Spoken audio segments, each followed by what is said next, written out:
元对美元跌至40年低点，市场恐慌正在蔓延。美国财政部长贝森特担心，日本为了自救会抛售1.1万亿美元的美债，这会让本已紧张的美债市场雪上加霜。为此，他打算动用美联储的紧急美元流动性工具，以及大萧条时期设立的汇率稳定基金，让日本以美债做抵押借美元，而不是抛售。但福布斯指出，这些只是创可贴。日本真正的错误在于，干预买入日元后，又把同样的日元重新注回市场，相当于水池两头倒水。日元供应量丝毫未减，干预自然无效。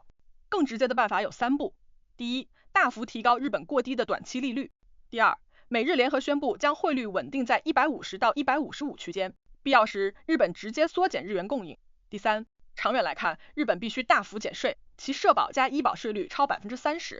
是美国的近3倍，个税和企业税也更高。只有减税才能激发经济活力，从根本上稳住日元。福布斯总结，危机可解，但需要跳出老套路，用真改革替代无效干预。The wobbling Japanese yen could trigger a global financial crisis, but effectively dealing with it is surprisingly straightforward.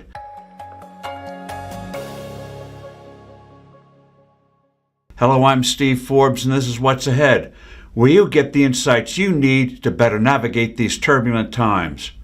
Japan's weakening currency reached a 40-year low against the dollar. The fear is that a further fall in the yen's value will precipitate a crisis of confidence that will not only set off a serious bout of inflation inside Japan itself. The very definition of monetary inflation is reducing the value of a currency, but it will also adversely impact financial markets around the world.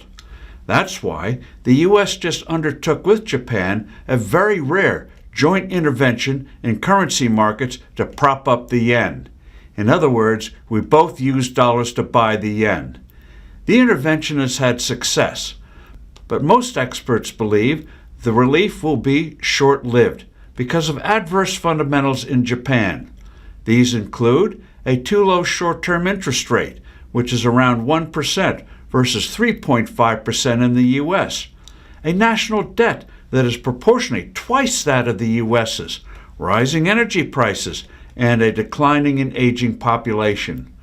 The immediate worry for U.S. Treasury Secretary Scott Bessent is that in an effort to save the yen from collapse, Japan will start liquidating its $1.1 trillion portfolio of Treasury bonds and bills, not to mention its holdings of German and British bonds.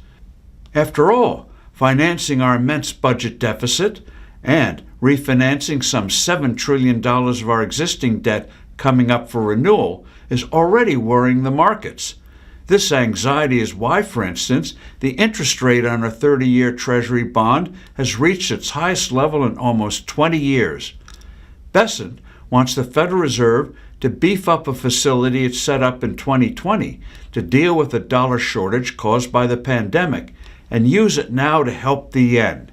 He could also employ a Depression-era facility called the Exchange Stabilization Fund as well. The idea with these devices is that Japan could borrow dollars using its Treasury holdings as collateral. No sales necessary. This help is nice, but there are more immediate, better ways to deal with the crisis. Indeed, Japan should boost that utterly unrealistic short-term interest rate. More important, Japan should stop making a big basic mistake when it uses dollars to buy yen in the foreign exchange markets. After it buys the yen, it then effectively reintroduces those yen back into its economy. It's similar to taking a bucket of water from one end of a pool and pouring it back in the other end. In other words, the supply of yen remains unchanged. No wonder previous interventions by Japan to buck up the yen have failed. Another big thing both the U.S. and Japan should do, but won't, is to announce that they want a stable rate between the dollar and the yen. They might even give a range of, say, 150 to 155 yen to the dollar and make clear the two countries will massively intervene in the exchange markets to keep it there. Japan will, if necessary, reduce the supply of yen to keep it in that range. But longer term, Japan needs to enact major cuts in its tax rates to set off an impressive economic boom. In the U.S., our combined Social Security and Medicare tax rate is 12.4%. In Japan, it's over 30%. Their sales taxes and individual and corporate taxes are higher than here. I'm Steve Forbes. Thanks for listening. Do send in your comments and suggestions. I look forward to being with you soon again.